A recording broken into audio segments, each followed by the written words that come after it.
현대문화와 예술 2주차 2차 시 수업 시작하도록 하겠습니다. 자, 1차 시 수업을 통해서는요, 1910년대와 1920년대, 즉, 우리가 현대라고 부를 수 있는 시작 시점에 있는 시대에서 어떠한 일이 있었고, 어떤 시대적인 변화가 있었는지, 각종 사회 현상에 대해서 우리가 살펴보는 시간을 가졌는데요.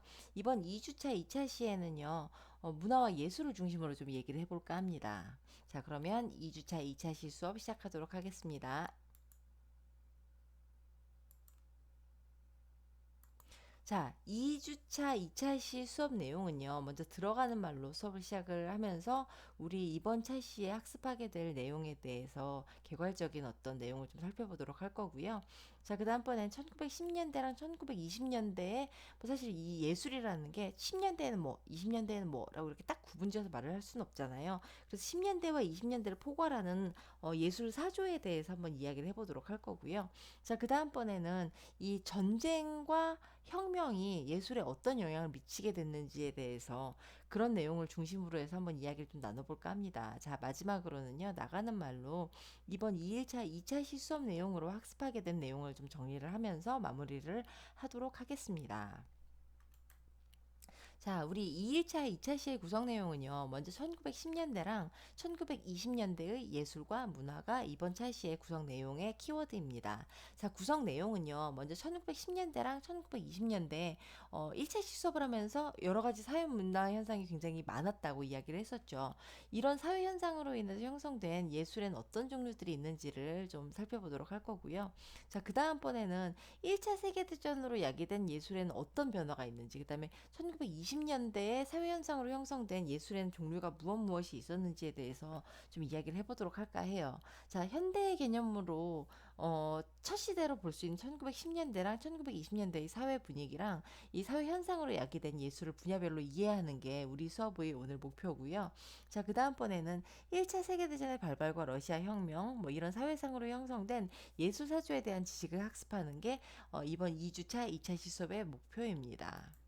자, 우리 1차 시 수업을 통해서는요, 1910년대 초기에는 벨 에포크라는 그런 시대가 연장이 되면서 경제가 부흥하고 다양한 산업이 개발이 되기 시작했으며 기술과 산업의 발전을 통해서 인간 생활에 편리함을 더해줄 각종 문물이 쏟아져 나오기 시작하였다. 뭐 이런 내용을 중심으로 시작을 했었어요. 자, 그런데 1914년에 제1차 세계대전이 시작이 되면서 세계대전은 처음으로 식민지를 제외한 모든 열강이 참여를 하면서라고 돼 있는데 사실 식민지가 아주 제외되지도 않았죠. 식민지는 각 그 점령국의 어떤 물자와 자원을 다 이렇게 대주는 역할을 하게 되면서 사실상은 1차 세계대전은 전 세계에 있는 모든 나라들이 다 참여를 했던 그런 전쟁이라고 볼 수가 있을 것 같아요.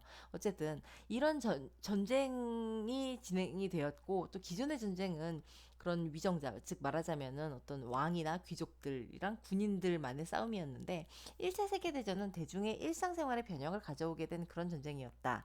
그 다음에 러시아 혁명은요, 단순한 사회혁명 또 어떤 왕이나 귀족을 없애버리자는 이런 단순한 개념의 사회혁명이 아니라 대중을 중심으로 사회, 경제, 문화가 공유되어야 한다는 개념을 가지고 사회를 변혁시키고자 일어난 운동이라는 그런 표상을 가지고 국가를 형성하는 모든 근간을 뒤엎은 사건이었고요. 사회주의 개념은 이 이후에 타 국가에도 영향을 미치게 되었다는 점.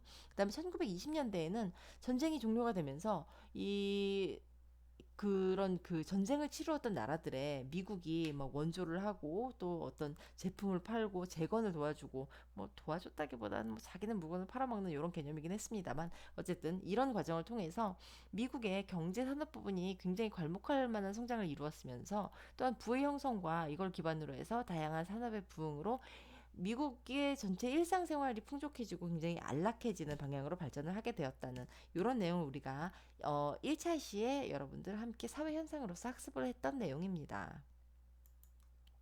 자, 그러면요. 이런 사회 현상을 기반으로 해서 예술의 굉장히 많은 부분들이 발전을 하게 됐는데요. 먼저 각 분야별로 살펴보는데 첫 번째는 제가 이제 미술, 그 중에서도 순수 미술 말하자면 회화나 작품 활동에 대한 그런 내용에 대해서 좀 살펴보려고 해요. 특히 1910년대부터 시작된 이 미술은요.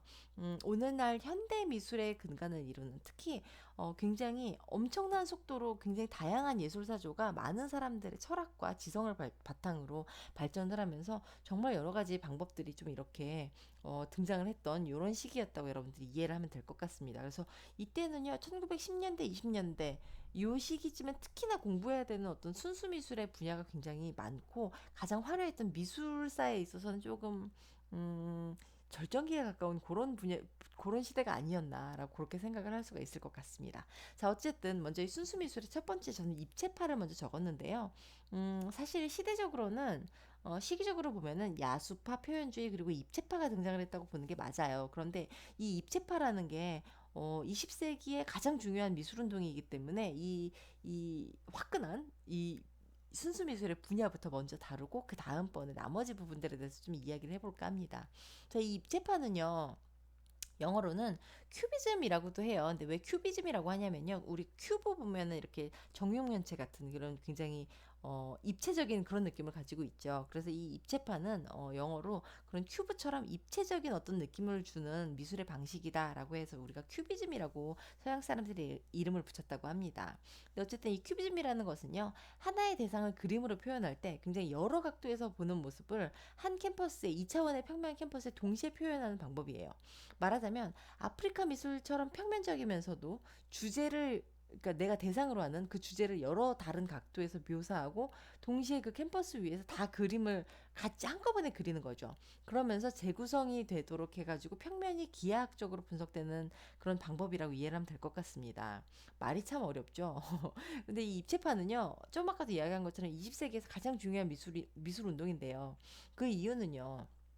르네상스 이후에 형성된 그 미술이라는 게 대상을 보이는 그대로 그대로 그려내야 한다는 어떤 사실주의에 입각한 그런 미술 방법이었다면 이런 고정관념을 타파한 아주 획기적인 방법이었기 때문이에요. 또한 입체파는요 색채주의에 대한 반동으로, 그러니까 말하면 색채주의는 그러니까 색을 굉장히 화려하고 모든 색상을 채도가 높게 선명하게 그려내는 그런 미술 운동이었는데요. 근데 이런 거에 대해서 조금 반발심이 있어서 거기에 대해서 푸른색이나 회색처럼 내가 보는 어떤 하나의 색조를 톤을 달리해가지고 여러 가지로 표현을 하는 방법으로 그렇게 시작을 하기도 했다고도 해요. 또 이 입체파 큐비즘을 창시한 가장 대표적인 작가는 피카소하고 우리가 브라크라고 간주가 되는데요.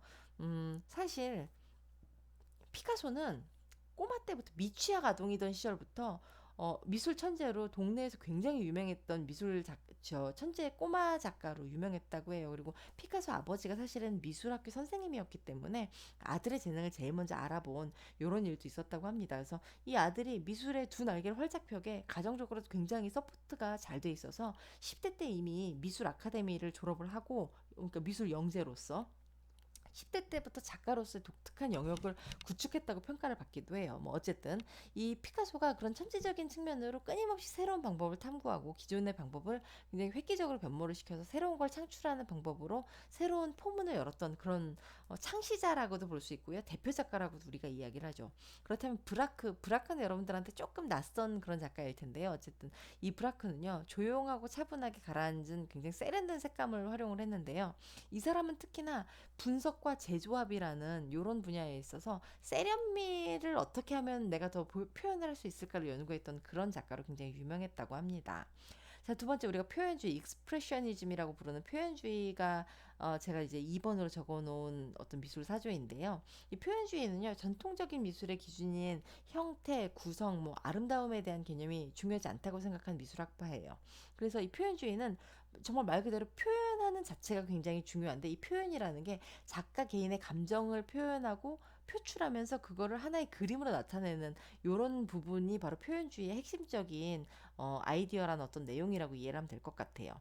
근데 그러면서 자기가 느낀 그대로 그리기 때문에 어떤 왜곡이라는 그런 걸 그러니까 보이는 그대로 그리는 게 아니라 내 눈에 보이는 거, 내 감정대로 그려지는 대로 내가 이를테면 당나귀를 그리는데 내 눈에 이 당나귀가 굉장히 싸나워 보여서 마치 사자같이 야수처럼 표현하는 그런 모습으로 그림을 그렸다라는 이런 식으로 그냥 있는 그대로의 당나귀가 아니라 이걸 왜곡시켜서 더 거칠게 표현을 한다든가 이런 식으로 주제나 내용을 강조하는 중요한 수단으로 그림을 표현하는 그런 방법에 대해서 연구를 했던 미술학파입니다.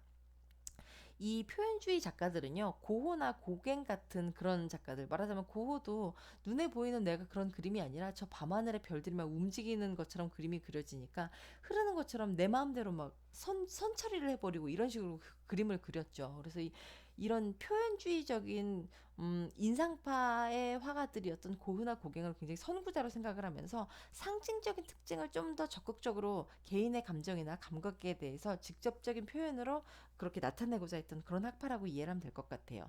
가장 유명하고 여러분들이 가장 대중적으로 잘 아는 그런 작가는 뭉크를 들 수 있는데요. 특히 격렬한 색채나 왜곡된 선으로 이 사람의 정신적인 어떤 강박관념을 그림으로 표현하면서 굉장히 유명해졌고 표현주의 대표적인 작가로 간주가 되기도 합니다. 다음으로 제가 야수주의라고 적어놨는데요. 야수주의는 영어로는 포비즘이라고 이야기를 해요. 이 포비즘은요. 사실상 시기적으로는 아까도 얘기한 것처럼 표현주의나 야수파 그리고 입체파가 등장하는 게 맞는데 표현주의는 인상주의 화가의 주관적인 느낌을 표현하는 방법으로 제가 19세기 후반부에 등장을 했었다고 1일차, 3차 실습에 한번 설명을 했었죠. 그런데 이걸 더 한 걸음 더 발전을 시켜가지고 개인의 감정을 더 극적으로 표현하는 방법이었는데 여기서 이제 색채를 조금 더 가미를 많이 해서 말하자면 색이 더 독립적인 존재가 되어야 된다는 개념으로 추상으로 나간 본격적인 시도에 물꼬를 텄던 그런 학파라고 볼 수가 있을 것 같아요. 자, 대표적인 작가는 마티스인데요. 몇 년 동안 이 작업을 통해서 색채가 그러니까 말하자면은 하늘이 파란색이고 꽃이 빨간색인 건 색 자체가 가진 그 본연에 충실하지 못했다고 생각을 했기 때문에 색이라는 거를 내가 느끼는 대로 내가 감상하고 싶은 대로 마음껏 그림을 그리는 그런 혁명적인 회화 작업의 어떤 선구자적인 역할을 했던 그런 작가가 또 마티스이기도 합니다. 자, 추상주의라는 건요. 사실상 이제 1920년대로 접어든 이런 시기에 굉장히 핫했던 요즘 표현으로 핫했던 그런 학파이기는 한데요. 말하자면 이 당시에 사실 이건 디자인의 어떤 발전하고도 조금 맞물려 있는 그런 상황이기도 한데 어쨌든 기하학적인 형태나 이 조형성 말하자면 점선면 또 사각형 원 그 자체 이런 게 가지고 있는 그 어떤 원류적인 거에 대해서 어 더 그림으로 표현을 해야지 맞다라고 생각하는 게 우리가 이 추상주의 또 영어로 하면 네오플라티시즘이라고 이야기를 하는 그런 미술학파라고 이해를 하면 될 것 같아요. 근데 이 사람들은요 입체파에서 발전이 됐던 어떤 그런 기하학적인 어떤 요소들을 조금 더 정리를 하면서 기하학의 그런 어떤 근본이 되는 거를 그림으로 표현하고자 하는 추상주의의 이론이 바로 이 추상주의라는 그림이라고 이해를 하면 될 것 같습니다. 그러니까 말하자면 회화를 구성하는 조형 요소인 점선면을 가장 기본적인 형태로 환원해서 기본 요소를 다시 짜맞춰요. 그러면서 이 화면이라 그런 캔버스에 그림을 어떻게 그릴지를 구성을 하는 게 추상주의 작가들의 그림 방식이었어요. 특히 근데 이 사람들은 사실 곡선이나 사선 이런 건 조금 약간 비정형적이라고 생각을 했던 것 같아요. 그래서 수평이나 수직이나 정사각형이나 직사각이 엮어내는 어떤 면과 선으로 회화를 구성하고자 했던 뭐 요런 학파라고 이해하면 될 것 같고요. 가장 대표적인 작가는 피에트 몬드리안 들 수 있는데요. 이 몬드리안 그림은 여러분들도 굉장히 친숙하게 오늘날 회화에서 많이 볼 수 있는 그런 작품이라고 이해를 하시면 될 것 같습니다. 자, 그래서 이 여기에 대한 대표적인 작품은 이 첫 번째 그림은요. 피카소의 그 청색 시대, 그러니까 피카소 작품들을 나중에 이 피카소를 분석하는 연구자들이 시기별로 나눴는데요. 이 첫 번째 작품은 피카소가 한참 정말 우울의 끝자락을 달리고 있어가지고 청색만 가지고 파란색만 가지고서는 그림을 계속 그렸던 그런 시기가 있었어요. 그래서 이 청색 시대를 대표하는 작품 중에 하나인데요. 이건 누구나 알아볼 수 있는 성모 마리아랑 아기 예수 그림인데 보다시피 청색으로 아주 우울함의 끝자락을 보여주는 뭐 그런 그림이에요. 근데 이 시기에 왜 피카소가 청색 시대라고 해가지고 이 블루라는 게 사람의 우울감을 대표하는 색조라고 하죠. 근데 이 당시에 왜 피카소가 끝도 없이 이렇게 몇 년에 걸쳐가지고 파란색이 중심이 되는 이런 그림만 열심히 그렸냐면요. 피카소가 절친인 친구가 하나 있었어요. 근데 이 절친인 친구가 연애를 하다가 잘 안 돼서 권총으로 자살을 해버렸어. 그랬더니 피카소가 여기 굉장히 충격을 받아서 너무 우울한 시기를 보내고 있었단 말이죠. 그래서 이 당시에 그렸던 그림이 다 푸른 계열이고 암울의 끝자락을 보여주는 그런 작품들이라고 이해를 하면 될 것 같아요. 자, 그런데 요 시기를 지나면서 이제 피카소가 드디어 이제 그 장밋빛 시대를 맞이하게 되는데, 이 장밋빛 시대라는 게 피카소가 첫 연애를 하게 됩니다. 연애를 하고 났더니 온 세상이 막 색깔이 찬란하게 너무 예뻐 보이는 이런 시기를 맞이했다고 해요. 그래서 이 시기를 보고 후대에 피카소를 연구하는 연구자들이 장밋빛 시대다 뭐 이렇게 이야기를 하는데요. 어쨌든 뭐 이런 건 다 시기별로 작가의 작품을 정리하는 사람들이 붙인 이름이고, 뭐 사실 피카소가 그렇게 명명을 하지는 않았어요. 뭐 어쨌든 이런 시기를 지나서 이 두 번째 그림 굉장히 이건 사실 장밋빛 시대의 대표적인 작품이라기보다는 입체파의 첫 작품이라고 보는 게 맞을 것 같아요. 이 작품 제목은요, 아비뇽의 여인들이라고 하는 그런 작품인데요. 사실 오른쪽 그림의 오른쪽 측면에 보면은 뭔가 얼굴이 약간 원수인 같기도 하고 이렇게 평면 같기도 한 그런 여자들 얼굴이 보이고 있죠. 또 가슴 부위도 가슴이라는 게 두드러지게 마련이잖아요.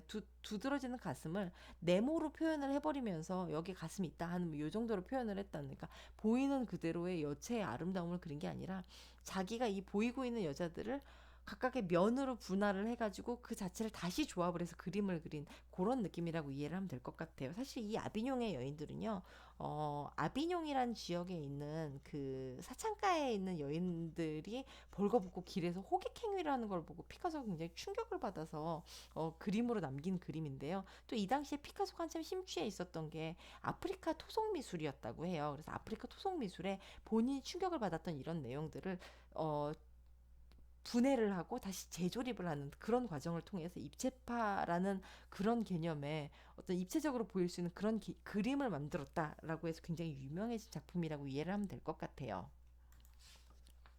자, 3번 그림은요, 여러분들이 굉장히 잘 알고 있죠. 뭉크의 절규라는 작품인데요. 다들 한 번씩 본 적 있을 거예요.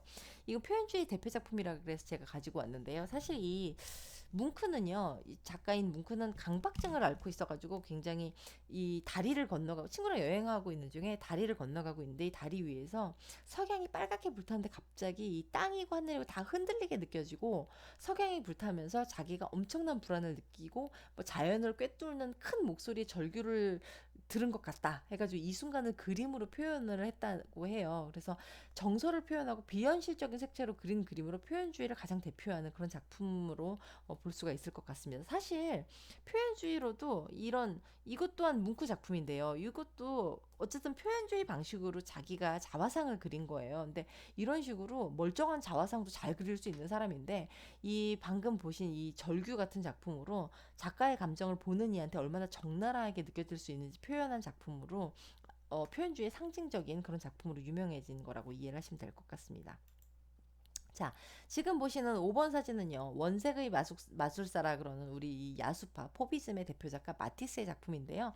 배경이랑 벽이 가지고 있는 색깔이 원래 벽이랑 배경이 가지고 있는 그런 색이 아니에요. 근데 본인이 느끼는 대로 내가 지금 이 순간에 빨간 벽이라고 느끼니까, 그리고 벽이랑 식탁이 하나로 이어진 것 같은 그런 느낌을 내가 지금 느끼고 있어. 라고 해가지고 몽땅 다 똑같은 걸로 그림을 그려버린 거예요, 지금. 자, 그런데 이 앞쪽에 보면은요, 노란색 밀집으로 되어 있는 의자가 하나 있죠. 근데 이 의자는요, 고흐 작품에 있는 고흐의 대표적인 작품 중에 하나예요. 그래서 이 의자를 똑같은 걸 그려 넣으면서 나는 어쨌든 고흐를 경외하고 있고, 또한 고흐가 했던 대로 원근법도 자연이 갖고 있는 색도 다 무시하고 내 느낌대로 색을 막 칠해서 하나의 작품을 내 느낌대로 표현하고 있다라는 그런 대표적인 사조를 보여준 작품이라고 할 수가 있겠습니다. 자, 지금 보시는 6번 사진은요. 이 사진 여러분들 정말 이거야말로 한 번씩 미술책이나 이런 데서 본 적이 있을 겁니다. 이게 그 몬드리안의 추상주의 몬드리안의 대표적인 작품인데요. 저 선과 면 색의 요소만으로 구성된 구성주의 추상화의 대표적인 작품이에요. 그러니까 말하자면 이 내가 보고 있는 하나의 캔버스를 면을 어떻게 분할을 해서 무슨 색을 어떻게 집어넣고 직선을 어디다 집어넣었을 때 간결하고 세련되고 이 정갈한 느낌을 줄 수 있는지에 대해서 연구를 하고 그걸 표현한 작품이라고 이해를 하면 될 것 같은데요. 기하학적 추상화를 얘기할 때 가장 먼저 거론된 작품이기도 하고요. 특히 60년대쯤에는 이 추상화 그다음에 몬드리안에 대한 이 심플함에 대해서 홀딱 반해버린 그런 패션 디자이너인 입생 로랑이 원피스로도 한번 제작한 적이 있어서 굉장히 유명해진 그런 작품이기도 해요. 자, 다음으로 이제 우리 디자인에 대해서 이야기를 좀 해볼 건데요. 이 디자인에 대해서 첫 번째는요, 기계시대 미학이라는 개념이 이 당시에 굉장히 유행했던 사조였어요.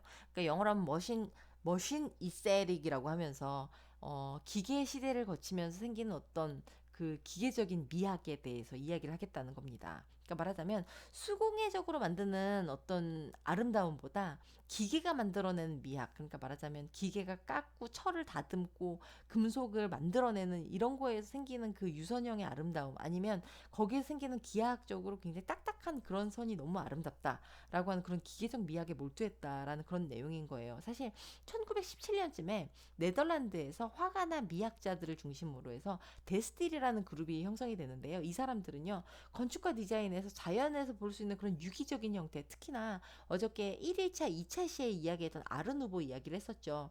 유기적이고 자연에서 모티브를 따온 것 같은 그런 되게 나뭇잎이나 뭐 이런 형태를 만들어내고 자연 친화적인 흐르는 듯한 곡선의 미학을 추구한 게 아르누보 형 그런 어떤 미학이라고 이야기를 했었죠. 근데 거기에서 벗어나서 이 기계시대 미학을 추구한 데스틸 그룹은요, 굉장히 제한된 색이나 기하학적 형태나 선으로 이루어진 새로운 기계가 만들어내는 어떤 미학을 추구하는 그런 디자인 사조라고 이해를 하면 될 것 같아요. 특히 제품을 만들 때 불필요한 장식을 배제를 하고 기계로 다듬은 어떤 규격의 그런 강목을 딱 사용을 함으로써 데스틸 그룹이 추구하는 바를 굉장히 명확하게 하기도 했고요. 유럽 전역에 그리고 러시아 구성주의나 바우하우스 등에도 영향을 미치기도 했고, 그러니까 말하자면은 우리가 기능주의라 그러면서 아주 단순한 디자인을 추구하는 그런 형태의 원료를 추구하는 그런 그룹이었다고 생각하면 될 것 같아요. 또 미래를 전통적 형식을 거부한 새로운 테크놀로지의 세계로 규정을 하고, 어떤 나라에서는 또 미래파, 특히 이탈리아 쪽에서 미래파 퓨처리즘이라는 이름으로 굉장히 유행했던 스타일이라고 합니다.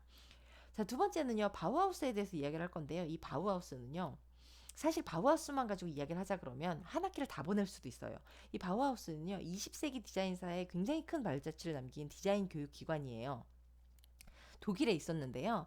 이 독일에서 처음에 1910년대, 그러니까 독일에서는 뭐 타일이면 타일, 아니면은 뭐 가구면 가구 이런 걸 만드는 그런 대표적인 장인이라고 하면서 이 사람들을 마이스터라는 이름으로 국가에서 몇 명을 뽑았다고 하죠. 그러니까 타일 장인은 독일에는 몇 명만 있어야 돼라는 그런 규정이 있었다고 해요, 법안이. 그러니까 그 장인이 되기 위해서 그 타일 숙련공들 굉장히 열심히 노력들을 많이 했겠죠. 그래서 이 마이스터 제도라는 걸 운영을 하고 있었는데, 이 마이스터 제도를 바우하우스라는 교육기관에서는, 그러니까 이건 말하자면 사립학교인데요, 디자인 교육을 위해서 이런 각 분야의 장인을 교수님으로 채용을 해가지고 타일 분야, 뭐 아니면은 뭐 가구 분야, 뭐 금속 디자인 분야 이런 식으로 교수님으로 하나씩을 채용을 해서 산업체용 디자이너 배출을 위한 교육 훈련을 하는 수련학교를 만들었다고 합니다. 1910년대에서 말하자면은 이런 숙련공들 중에서도 거의 장인으로 인정받는 사람들만 모아서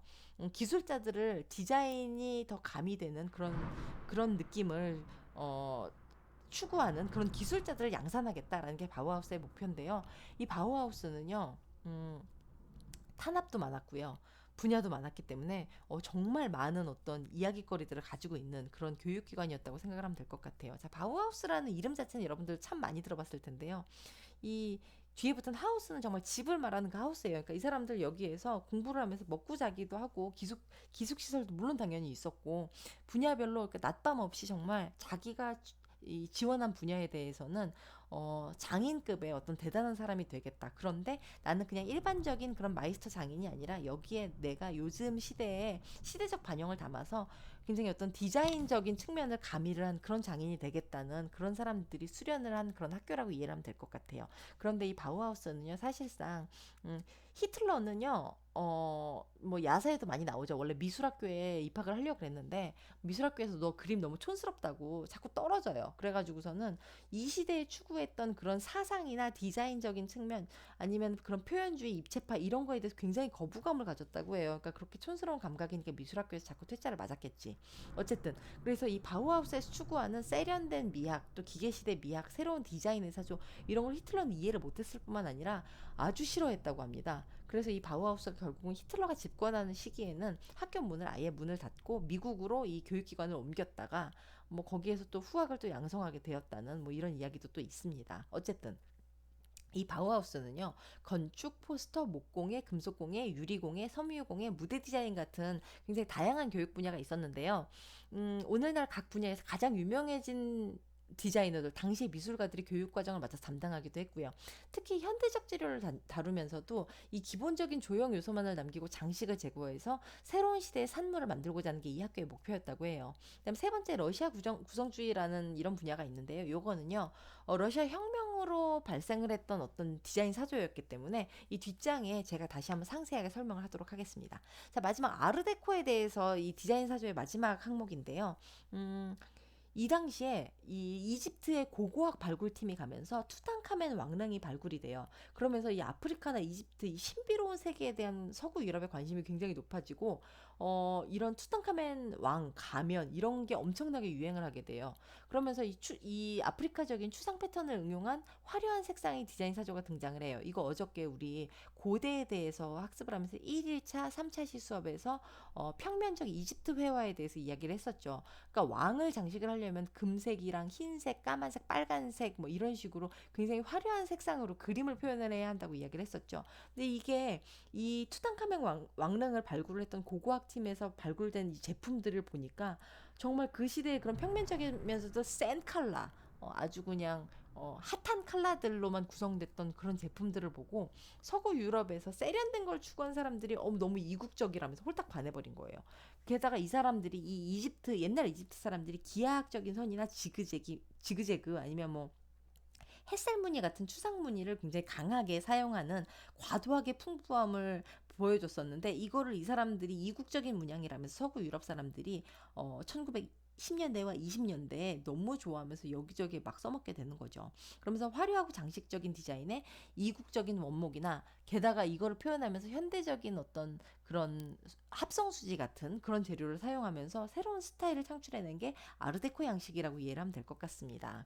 자, 여기에 대해 사진 없이 이해를 하려니까 조금 어렵죠. 사진 준비를 해봤는데요. 자, 첫 번째 사진은요. 이 데스틸 그룹의 리트벨트라는 작가가 만든 의자예요. 아주 간결하죠. 정말 앉는 것만 할 뿐 다른 어떤 기능도 없고 기대기도 불편하고 눕는 건 상상도 할 수 없는 그런 의자인데요. 뭐 불필요한 의자 다리라든가 뭐 쿠션이라든가 모든 장식이 다 빠져 있죠. 그래서 이런 작업은요. 초기 모더니스트들의 작품으로 아주 간결하고 의자 본연이 갖는 기능을 중심으로 제작한 작품이라고 이해를 하시면 될 것 같아요. 자, 2번 사진도 마찬가지여서 이 당시에 이런 1번 사진 뭐 같은 작가의 작품이에요. 근데 이 작품 이런 식으로 어 정말 나무만 가지고서는 아주 심플하게 의자 본연의 기능만을 추구했던 이런 작품이라고 이해를 하면 될 것 같습니다. 그래서 3번 사진은요, 건축가인 마르셀 브로이어라는 사람이 만든 바실리 의자라는 제품인데요. 음, 이건요 자전거의 그 바퀴 구조물에서 영감을 받아가지고 철이랑 캔버스만 가지고 만든 최초의 현대화된 그런 파이프 스틸이 뭐냐면 저 금속으로 된 봉 있잖아요. 저게 기계로 공장에서 찍어낸 그런 거라 이 파이프 스틸이라고 우리가 부르는 건데 요게 가장 최초로 적용된 그런 의자의 양식이라고 이해를 하면 될 것 같아요. 요거는요 뉴욕에 있는 모마 미술관에 가면 입구에 딱 전시가 되어 있어서 다들 작품으로만 아는데요. 오늘날에도 아직도 팔리고 있어요. 우리나라에도 뭐 실물을 볼 수 있는 데가 있는데 롯데백화점 강남점에 가면 이 콘란샵이라고 있어요. 이 콘란샵은 뭐냐면 영국의 콘란이라는 그 콘란 경이 이 사람이 돈이 참 많은 사람이었는데 이런 1900년대 그런 약간 뭐랄까 디자이너 작품에 가까운 그런 제품들만 모아서 비싸게 파는 아주 비싼 영국 백화점인데 이거를 롯데백화점에서 들여와서 강남점에만 콘란샵이란 조그만 건물을 하나 만들고 거기서 지금 선보이면서 판매도 같이 하고 있어요. 거기 가면 이 바실리 체어를 실물로 볼 수 있어요. 근데 이 의자의 이름이 바실리 체어인 건요. 이 작품을 만든 그 브로이어라는 사람이 바우하우스의 교수였는데 이 브로이어가 거기서 같이 교수를 하고 있는 바실리 칸딘스키라는 여러분 초현실주의 작가 이름 기억하죠? 미술책에 참 많이 나와요. 그 사람한테 헌정하는 바치는 그런 뜻에서 이름을 바실리 체어라고 붙였다고 합니다. 자, 지금 보시는 작품은요. 브란트라는 바우하우스의 여자 선생님이 이 선생님 금속공예 교수님이었는데 이 양반이 찻 주전자를 만든 그런 작품이라고 보시면 될 것 같아요. 자, 다음 작품은요. 델이라는 작가의 스탠드인데요. 이 사람도 바우하우스 교수였어요. 근데 보다시피 아주 간결하고 실용적인 디자인이, 그러니까 지금 보는 이 차주전자나 스탠드 같은 디자인이 바우하우스가 추구하는 그런 기계 미학적인 아주 기능이 최상위로 끌어올려진 단순화된 디자인 작품이에요. 어저께 우리 학습했던 아르누보 양식의 그런 유려한 디자인선의 가구들하고 비교해 보면 굉장히 대조되는 그런 작품들이죠. 자, 다음 장에서 이렇게 보시는 제일 왼쪽에 있는 첫 번째 사진은요, 뉴욕을 대표하는 그런 아르데코 양식의 건축물인 크라이슬러 빌딩인데요. 꼭대기를 상징하는 이 태양이 뻗어나가는 디자인이 아주 대표적인 아르데코 양식이라고 보시면 될 것 같아요. 자, 그 바로 옆에 있는 두 번째 있는 사진이 뭐냐면요. 요건 라디오예요. 근데 아르데코 양식으로 제작된 베이클라이드라는 소재, 그러니까 우리말로 하면 합성 수지라고 된, 그러니까 플라스틱에 가까운 그런 물질이에요. 이런 걸로 만들어서 아르데코 양식으로 디자인이 된 그런 라디오 제품이고요. 그 세 번째 사진 보시면 저게 뭐냐면 이 역시 마찬가지로 베이클라이드라는 그 합성수지 플라스틱에 가까운 그 물질로 금속에다가 저 베이클라이드를 부어서 만든 철로 된 담배 케이스인데요. 담배 케이스의 저 똑딱하게 생긴 저 부분에 보면은 햇살 문양으로 뻗어 있죠. 저게 바로 아르데코식의 어떤 디자인이라고 이해를 하면 될 것 같아요. 제일 오른쪽에 있는 사진은요. 아르데코 색감이랑 문양으로 장식이 된 아주 대표적인 아르데코 스타일의 엘리베이터 문짝인 겁니다. 자, 이런 식으로 미술이 다양하게 발전을 했는데 그렇다면 음악은 뭘 하고 있었냐면요. 이 클래식 음악과 현대 음악이 공존하는 게 1910년대와 1920년대 음악이라고 이해하면 될 것 같아요. 특히 20세기를 접어들면서 아주 아름다운 거를 추구하는 탐미적 예술 조류가 전 유럽에서 꽃피워요. 그리고 이미 발전해서 형성된 바로크 낭만주의 양식에서 완성된 그런 음악적인 사조가 좀 더 발전을 해서 후기 낭만파라고 명명이 되면서 다양한 음악가들에 대해 의해서 아주 주요한 작품들이 등장을 해요. 근데 이 천년 이상에 걸친 서양 음악사의 마지막 두드러진 발전 시기가 그러니까 20세기, 그러니까 19세기 후기라고 생각하면 될 것 같아요. 자, 그다음에 19세기부터는요. 어떤 게 유행을 했냐면 아주 그랜드 오페라, 그러니까 대형 오페라가 유행을 했고요. 그다음에 살롱 음악이 뭐냐면 이런 어떤 그러니까 부르주아들이나 사람들이 이런 사교 모임 클럽을 형성을 하고 거기에서 현악기나 뭐 건반악기까지 몇 명만 모여가지고 소품 음악이라고 하면서 소규모로 음악이 연주되는 그런 걸 보고 우리가 살롱 음악이라고 하는데 이런 게 그러니까 라디오나 뭐 이런 게 정말 모든 곳에 다 있을 수는 없었잖아요. 축음기 같은 게 비싸니까. 그래서 이런 음악가들이 오히려 말하자면 연주회를 소규모 연주회를 여기저기 다니면서 클럽이나 아니면 작은 무대에서 했던 게 굉장히 일상생활에도 영향을 미쳤던 그런 내용이라고 이해를 하면 될 것 같습니다. 근데 살롱 음악은요 기본적으로 이 상류 사회가 추구하는 뭐 왜냐하면 그런 연주자들을 다 부르려면 돈이 많아야겠죠. 그래서 이런 상류 사회를 대상으로 하는 음악의 어떤 그러니까 원류까지는 아니고 상류 사회에서 유행하던 그런 음악을 즐기는 양식이라고 이해를 하면 될 것 같은데요. 특히 19세기 후반부터는요.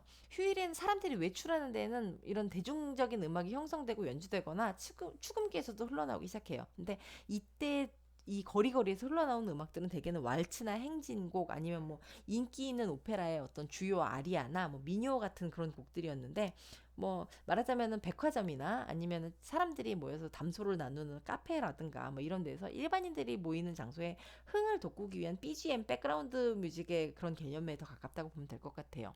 근데 이 1920년대에 들어서면서부터 신진 작곡가들한테는 이런 낭만주의에 대한 혐오가 나타나고 이런 조성의 파괴와 불협화음이나 그러니까 그런 되게 난해한 실험적인 음악들이 좀 등장을 하기 시작되고요.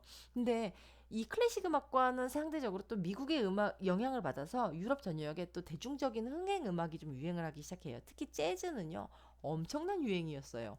특히 시카고에서 비롯된 이런 스윙 음악은 좀 재즈 음악을 조금 대규모로 편성한 이런 걸 보고 우리가 스윙 음악이라고 부르는데요. 이 시기에는 뭐 베니 굿맨이나 카운트 베시 같은 재즈 뮤지션이 굉장히 유행을 했고 재즈 음악이 유행했으니까 뭐가 유행했겠어? 당연히 재즈 댄스가 큰 유행이 됐었겠죠. 이런 게 사람들이 3355 모이면 또 저녁 때 밥 먹고 나면 TV가 보편화됐던 시절도 아니었는데 뭐 하겠어? 사람들이 마을마다 있는 그런 클럽에 모여가지고 요즘 같은 클럽 아니에요. 그냥 그러니까 좀 널찍한 공간을 말하는 거예요. 거기에서 음악을 틀어놓거나 아니면 조금 돈이 조금 된다 싶으면은 그런 재즈 연주하는 사람들을 초대를 해가지고서는 음악을 연주를 시키고 자기들은 그 댄스 음악에 맞춰서 댄스 이 재즈 댄스를 췄다는 이런 이야기입니다. 자, 그 다음에 1910년대랑 1920년대 예술 중에서 가장 주목할 만한 부분은 영화의 탄생과 발달이에요. 사실, 이 무성 영화의 시대가 오픈이 됐었다라고 어저께 이야기를 했었죠. 근데 이 1895년에 영상을 촬영을 하고 이어붙이는 기술을 활용을 해서 무성 영화가 탄생을 했는데요. 영화라는 건 우리가 여지껏 배웠던 그 모든 미술사조랑 같이 쉬지 않고 같이 발전을 하면서 굉장히 예술적인 어떤 영화가 처음에 등장을 했다고 해요. 1903년에요. 대열차 강도라는 작품으로 무대 연극을 그냥 촬영하는 이런 스타일에서 벗어나서 여러 장면을 배경을 통해서 이렇게 나눠서 촬영을 하고 편집을 해가지고 최초의 영화가 만들어져 상영이 돼요. 특히 이 시기에는요, 서부 영화의 모체가 된 촬영 기법을 개발을 해서 그 영화 형식을 창안했다고 그렇게 보면 될 것 같아요. 이 이후에는 영화로서의 영화를 위한 그런 문학 중심의 영화가 제작이 되기도 했는데요. 그러니까 예술 같은 영화는 관객들이 지루해하고 안 좋아했겠죠. 근데 유럽 사람들은 영화가 그래도 영화도 예술의 한 장르니까 예술 정신이 있어야 돼라는 이런 사회주의적인 어떤 그런 분위기가 많이 팽배를 했었다고 해요. 1차 세계대전으로 유럽의 영화 산업은 굉장히 크게 타격을 입었는데요. 찰리 채플린 같은 배우에 힘입어서 미국 영화가 세계 영화 시장을 석권하게 돼요. 이후 1920년대 영화 산업은요, 미국을 중심으로 황금기를 구가를 하게 됐고요. 또 할리우드 영화는 영화인하고 영화팬으로 북적이게 되고 영화관이라는 자체가 굉장히 크게 성공한 사업이 됩니다. 또 대규모 투자로 영화 산업이 엄청나게 성장을 하게 되죠. 1927년에는요. 뉴욕에 있는 워너극장이라는 데서 최초의 유성 영화 재즈 싱어가 공개가 되면서 영화는 새로운 국면을 맞았고 뭐 유성 영화의 시대를 맞이한다. 유성 영화가 뭐냐면 여러분들이 오늘날 보는 것처럼 이 소리가 같이 삽입이 되어 있는 그런 영화를 말하는 거예요. 그 전에는 영화를 그러니까 움직이는 사진 같은 그런 무성 영화를 틀어놓고 옆에 음악을 즉흥적으로 연주한다든가 아니면 가수가 노래를 부른다든가 뭐 변사라고 우리가 부르면서 이 영화의 극의 내용을 설명한 사람이 그러니까 오늘날처럼 성우나 배우가 있는 게 아니고 설명사가 옆에 따라 붙었다고 이해를 하면 될 것 같아요. 근데 유성 영화가 처음 공개가 되면서 이런 움직이는 어떤 동영상에 목소리를 입히는 개념이 처음으로 등장을 하게 됩니다. 자, 그래서 첫 번째 보시는 이 1번 사진은요, 대열차 강도라는 그 최초의 무성 영화의 포스터예요. 이걸 보고 사람들이 참 좋아라 했겠죠. 자, 이번 사진은 지금 영화의 한 장면인데요. 사실 1903년 영화다 보니까 좀 화면 구지예요. 이 영화는 사실상 11분짜리 영화였다고 해요. 자, 이 세 번째 보시는 장면은요. 너무나도 유명한 찰리 채플린인데요. 이 무성 영화의 스타로 행동이나 슬랩스틱 코미디로 시대를 풍미하기도 했었어요. 자, 4번 사진은요. 1927년에 나온 재즈싱어 영화의 한 장면인데요. 최초의 유성 영화였는데 오늘날처럼 유성 영화인 게 아니라 뭐 그러니까 부분이 동시 녹음된 뭐 그런 영화라고 이해를 하면 될 것 같아요. 근데 이런 시기를 거치면서 연기를 못하는 배우나 뭐 이런 사람들이 좀 퇴출되는 또 종합 예술로서 영화가 거듭나는 어떤 기반이 마련됐다고 이해를 하면 될 것 같습니다. 자, 그 다음은 이제 1차 세계대전과 예술의 어떤 영향에 대해서 이야기를 할 건데요. 1차 세계대전은요, 예술이 전 분야에도 영향을 미쳤고, 특히 산업에 아주 심각한 타격을 줬어요. 그 다음에 이 대규모 사륙전이나 일상이 무너지는 경험은 세계인들한테 엄청난 공포였다고 이해를 하면 될 것 같아요. 그래서 미술은요, 참상을 표현하면서도 사실적인 묘사보다 극적이고 새로운 화풍을 통해서 굉장히 냉정하고 추상적인 이런 내용들이 있었다고 합니다. 근데 특히 디자인은요, 전쟁 참여에 대한 독려나 전쟁 후 생활에 대한 안내를 위한 포스터 뭐 이런 게 굉장히 발달을 했다고 해요.